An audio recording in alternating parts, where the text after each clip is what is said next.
Hello everyone. पिछले video में हम नेटवर्क प्रोटोकॉल्स के बारे में पढ़ रहे थे, जिसमें हमने कई सारे प्रोटोकॉल्स के बारे में जाना। अब आज की वीडियो में हम दो टाइप के प्रोटोकॉल्स के बारे में पढ़ेंगे, जिसमें से सबसे फर्स्ट प्रोटोकॉल है VoIP, जिसका फुल फॉर्म है वॉइस ओवर इंटरनेट प्रोटोकॉल। इसके अलावा एक हम IRC प्रोटोकॉल भी पढ़ेंगे, और ये दोनों प्रोटोकॉल जो है वो रियल टाइम कम्युनिकेशन प्रोटोकॉल है। अब रियल टाइम कम्युनिकेशन क्या होता है वो मैं आपको बताऊंगी। सबसे पहले हम देखते हैं VoIP। मैंने आपको, वैसे अगर आपने पिछले वीडियो देखे होंगे तो आपको प्रोटोकॉल क्या होता है वो समझ में आया होगा, IP इंटरनेट प्रोटोकॉल क्या होता है वो भी समझ में आया होगा, प्रोटोकॉल का यूज क्यों किया जाता है वो भी आपको समझ में आया होगा। बट एक बार मैं शॉर्ट में फिर से बता देती हूँ कि जब भी हम इंटरनेट का यूज करके डेटा को ट्रांसफर करते हैं, डेटा का ट्रांसमिशन करते हैं एक जगह से दूसरी जगह पे, तब हमें उस डेटा का जो टाइप होता है या उस डेटा का जो फॉर्मेट होता है, उस फॉर्मेट के अकॉर्डिंग एक प्रोटोकॉल का यूज होता है। ठीक है, जैसे कि अगर आपको फाइल ट्रांसफर करना है इंटरनेट का यूज करके, तब जो प्रोटोकॉल का यूज होगा वो होगा FTP। जब आपको ईमेल एक्सचेंज करना है तब जो प्रोटोकॉल यूज होगा वो होगा SMTP। इसी तरह अगर आपको वॉइस कम्युनिकेशन करना है, अगर आपको इंटरनेट का यूज करके दो लोगों को या दो से ज्यादा लोगों को अपना डेटा को एक्सचेंज करना है वॉइस के थ्रू, अपनी आवाज आपको दूसरे तक पहुंचानी है, तब हम जिस प्रोटोकॉल को यूज करेंगे वो होगा voice over internet protocol. But ये प्रोटोकॉल रियल टाइम कम्युनिकेशन कैसे है? तो जैसा कि आपने देखा होगा कि SMTP प्रोटोकॉल की या FTP प्रोटोकॉल की बात हम करें तो उन दोनों में क्या हो रहा था कि आप यहाँ से अपना डेटा ट्रांसमिट कर रहे थे, बट सामने वाला जब अपना नेट ऑन करेगा या जब वो उस साइट पे जाएगा तब उसे वो डेटा रिसीव होगा। एट अ टाइम वो व्यक्ति वहां पे अवेलेबल नहीं है, तो वो रियल टाइम कम्युनिकेशन नहीं हुआ। But voice over internet protocol का यूज हम कब कर रहे हैं? जब हमको वॉइस एक्सचेंज करना है। और वॉइस एक्सचेंज, यदि आपने किसी को कॉल किया तब सामने वाला व्यक्ति अवेलेबल होगा उस फोन पे आपसे एट अ टाइम बात करने के लिए, तो इसी को हम बोलते हैं रियल टाइम कम्युनिकेशन। ऐसा चैटिंग के थ्रू भी होता है, वो भी नेक्स्ट जो हमारा प्रोटोकॉल है वो उसी पे बेस्ड है, वो मैं आपको वहां पे बताऊंगी। तो VoIP प्रोटोकॉल को यूज मेनली हम कब करते हैं? जब हमको अपने डेटा का ट्रांसमिशन वॉइस के थ्रू करना हो, और इसे हम रियल टाइम कम्युनिकेशन भी बोलते हैं। और अभी इसका सबसे ज्यादा यूज हुआ है, जैसे कि आपको पता होगा कि लॉकडाउन लगा है, तो जितने भी स्कूल हैं या जो भी लोग हैं वो सारे, अगर एजुकेशन सिस्टम की बात करें हम, तो DO ऐप का सबसे ज्यादा यूज हो रहा है। ठीक है, तो यहाँ पे क्या हो रहा है कि दो या दो से ज्यादा पूरे ग्रुप में आपस में कम्युनिकेशन कर पा रहे हैं वो इंटरनेट के थ्रू। ठीक है, इंटरनेट का यूज करके DO एप्लीकेशन का यूज कर रहे हैं वो इंटरनेट। जैसा कि मैंने आपको बताया कि जब भी प्रोटोकॉल का यूज हम कर रहे हैं वो हमको जरूरत क्यों पड़ी? क्योंकि हम इंटरनेट का यूज कर रहे हैं। अगर हम इंटरनेट का यूज कर रहे हैं, इंटरनेट का यूज करके हमारे डेटा का ट्रांसमिशन कर रहे हैं, तब उस डेटा का जो टाइप होगा या उस डेटा का जो फॉर्मेट होगा उसके अकॉर्डिंग एक प्रोटोकॉल का यूज वहां पे होगा। तो यहाँ पे जब आप DO के थ्रू लोगों से बातचीत कर रहे हैं, या आप मान लीजिए व्हाट्सएप कॉल कर रहे हैं, ऐसी कई सारी और एप्लीकेशन है जहां पे वॉइस कॉल की फैसिलिटी प्रोवाइड की जाती है। बट आपके पास इंटरनेट कनेक्शन होना चाहिए या हॉटस्पॉट वाईफाई आपके पास अवेलेबल होना चाहिए, तब आप उस एप्लीकेशन का यूज इजीली कर सकते हैं। पहले के टाइम में जब हम कॉल करते थे किसी को, या आज भी हम कॉल करते हैं, अगर इंटरनेट हमारे पास नहीं और हमको ऐसे ही किसी व्यक्ति को कॉल करना है तो वो बहुत ज्यादा महंगा पड़ता है।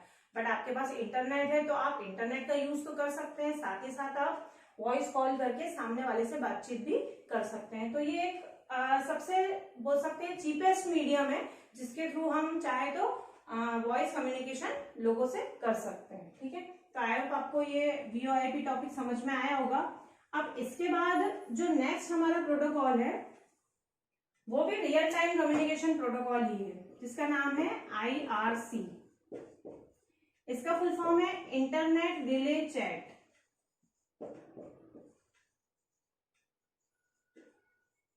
Internet relay chat. सबसे पहले तो IRC समझने के पहले हमें ये समझना होगा कि चैटिंग क्या होती है, और चैटिंग हमें क्यों समझना होगी? क्योंकि IRC प्रोटोकॉल जो है वो बेस्ड है चैटिंग पे। This protocol is mainly used for chatting between 2 और more पीपल्स।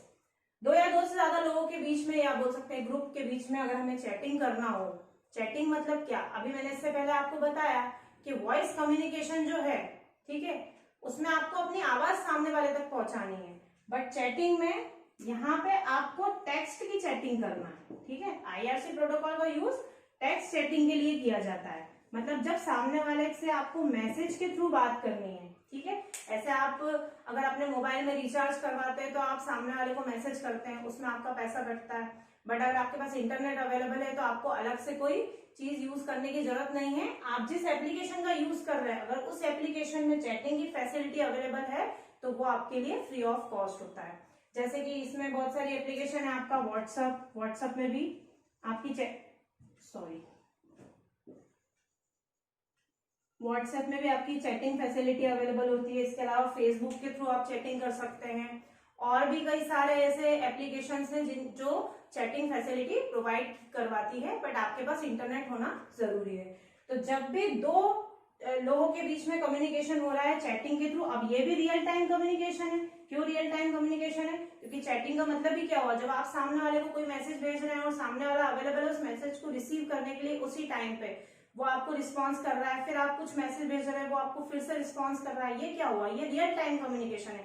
उसी जगह पे दोनों अवेलेबल हैं, मतलब अलग अलग जगह पे, बट सेम टाइम पे दोनों ऑनलाइन हैं और आपस में बातचीत कर रहे हैं। चाहे वो वॉइस के थ्रू कर रहा हो तो वहां पे कौन सा प्रोटोकॉल होगा, वॉइस ओवर इंटरनेट प्रोटोकॉल, और अगर वो टेक्स्ट के फॉर्म में चैटिंग कर रहे हैं तो वहां पे कौन से प्रोटोकॉल का यूज होगा, आईआरसी, जिसका नाम है इंटरनेट रिले चैट। इसका मतलब ही क्या हुआ, इंटरनेट का यूज करके चैटिंग करना, ठीक है। और ऑनलाइन चैटिंग करना मतलब real time communication, same time पे दोनों व्यक्ति ऑनलाइन है और वो आपस में अपने डेटा को एक्सचेंज कर रहे हैं। तो डेटा को टेक्स्ट के फॉर्म में एक्सचेंज करने के लिए यदि हमें किसी प्रोटोकॉल की जरूरत पड़ती है तो वो कौन सा प्रोटोकॉल है, इंटरनेट रिले चैट। कैसे वर्क करता है अगर हम ये समझें तो मैं आपको बताऊंगी कि आईआरसी प्रोटोकॉल जो होता है वो होता है क्लाइंट सर्वर आर्किटेक्चर पे बेस्ड होता है। मैंने इससे पिछले वीडियो में भी आपको कई बार बताया था कि क्लाइंट सर्वर क्या होता है। क्लाइंट रिक्वेस्ट सेंड करता है और सर्वर रिस्पॉन्स करता है। अब यहाँ पे अगर मैं बात करूं तो आईआरसी क्लाइंट होगा और आईआरसी सर्वर होगा। अब इसका मतलब ये नहीं है कि एक व्यक्ति मैसेज कर रहा है वो क्लाइंट हो गया और जो व्यक्ति रिस्पॉन्स कर रहा है वो सर्वर हो गया, नहीं। मान लीजिए अगर मैं अपनी बात करूं कि मैं आईआरसी क्लाइंट हूं और मैंने कोई मैसेज सेंड किया ABCD, ठीक है, तो सबसे पहले वो सर्वर पे जाएगा, फिर सर्वर के थ्रू वो मैसेज अगले वाले क्लाइंट पे जाएगा। अगला वाला क्लाइंट मतलब कौन, वो दूसरा पर्सन जिससे मुझे बात करना है, डायरेक्टली उसके पास नहीं जाएगा, ठीक है ना, वो सर्वर पे जाएगा और फिर सर्वर उस आगे वाले क्लाइंट को वो मैसेज सेंड करेगी और वहां से वो व्यक्ति रिस्पॉन्स करेगा और वो रिस्पॉन्स सर्वर मुझे, ये मतलब जो क्लाइंट है फर्स्ट वाला, उस तक वो रिस्पॉन्स पहुंचाएगी। मीन्स क्लाइंट सर्वर आर्किटेक्चर का मतलब यही होता है कि जब दो लोग आपस में कम्युनिकेशन कर रहे हैं तब बीच में सर्वर का यही रोल होता है कि वो उस डेटा को आगे फॉरवर्ड करती है और वहां से जो डेटा आ रहा है उसको नेक्स्ट वाले क्लाइंट तक फॉरवर्ड कर रही है। अच्छा, अगर मैं इससे पहले वाले जो मैंने आपको बताया VoIP, voice over internet protocol या आईआरसी प्रोटोकॉल, इनकी बात करूं तो यहाँ पे जो डेटा का ट्रांसमिशन हो रहा है ये कौन सी टेक्निक का यूज कर रहे हैं। अगर आपने मेरा सबसे फर्स्ट वीडियो देखा होगा जिसमें मैंने आपको नेटवर्क स्विचिंग टेक्निक्स बताई थी, जिसमें मैंने आपको सर्किट स्विचिंग बताई थी, मैसेज स्विचिंग बताई थी और पैकेट स्विचिंग बताई थी, तो यहाँ पे इन दोनों रियल टाइम कम्युनिकेशन में जो स्विचिंग का यूज हो रहा है वो हो रहा है पैकेट स्विचिंग। पैकेट स्विचिंग का यूज हो रहा है मतलब यहाँ से कोई डेटा ट्रांसफर किया तो सबसे पहले वो पैकेट्स के फॉर्म में स्प्लिट होगा और उसके बाद इंडिविजुअल पैकेट इंडिपेंडेंटली ट्रेवल करेगा और डेस्टिनेशन पर जाने के बाद वो सारे पैकेट्स एक साथ हो जाएंगे। क्योंकि जैसा कि मैंने बताया है कि इतना चीपेस्ट कम्युनिकेशन मीडियम क्यों है, चीपेस्ट क्यों है, क्योंकि यहाँ पे मैंने जैसा कि आपको बताया कि इंटरनेट का यूज कर रहे हैं, उस इंटरनेट, अगर आपके पास इंटरनेट कनेक्शन है तो आप कई सारी फैसिलिटी आपको मिल रही है, ठीक है ना। क्यों मिल रही है, क्योंकि यहाँ पे पैकेट स्विचिंग का यूज हो रहा है। पैकेट स्विचिंग मैंने आपको बताया था कि उसको एक इंडिविजुअल रूट नहीं चाहिए होता, उसके पास कई सारे रूट होते हैं, एक पैकेट कई सारे रूट से जा सकता है, उसकी इच्छा जहां से हो वहां से जा सकता है। तो जब इतने सारे मीडियम अवेलेबल होते हैं जो अलग अलग पैकेट्स के लिए यूज किए जा सकते हैं, वहां पे कॉस्ट कम लगती है। तो आईआरसी प्रोटोकॉल जो होता है वो क्लाइंट सर्वर आर्किटेक्चर पे बेस्ड होता है। जो प्रोसेस मैंने आपको बताई ये प्रोसेस फॉलो होती है और इसके थ्रू हम चैटिंग कर सकते हैं, ठीक है। आई होप आपको आज के दोनों प्रोटोकॉल समझ में आए होंगे। जो बाकी के प्रोटोकॉल्स है वो नेक्स्ट वीडियो में देखेंगे।